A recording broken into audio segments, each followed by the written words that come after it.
Thank you for joining me. I'm Alex, and I want to talk about Micron today. So, what they do is they make RAM and flash memory, so SSDs, SD cards, micro SD cards, even more micro SD cards. They actually are one of the biggest producers of RAM in the world, and they're doing quite well. Current price $83.50, which gives them a market cap of $93 billion.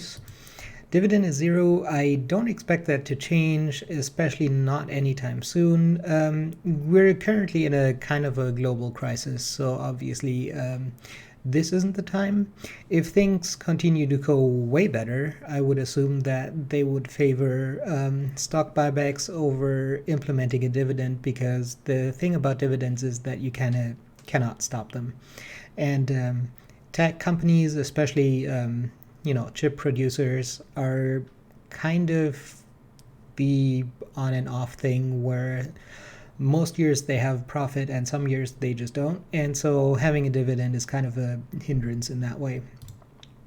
Revenue $21.4 billion, which is slightly down and significantly down from the previous year, and slightly up from the year before that, if I remember correctly.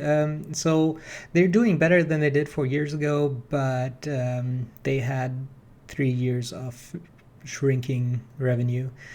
Earnings took a 50% hit, so $2.7 billion in earnings. Not terrible, obviously, but also not great. PE is 30, forward PE is 19, which, again, pretty decent if they can hit that.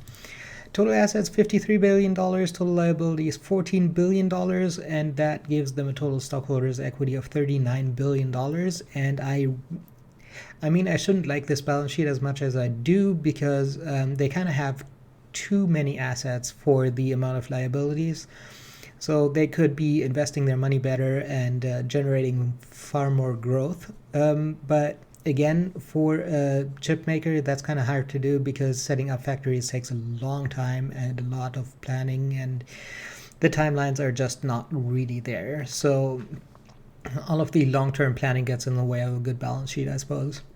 As far as risk factors go, there isn't really a whole lot there. There is a global pandemic going on, which kind of is a problem. But beyond that, competitors can't really pop up real quick like other businesses. So I don't think that unless the Chinese government works with someone to set up a new company with new factories and stuff. So unless there's a state actor, there's really no way for a new company to just come into the market and make chips. So don't really see risk factors changing over the next few years. And as such, I think it's a fairly reliable business, because more and more devices need more and more RAM and flash memory. So kind of stable business in a growing market, so pretty safe there.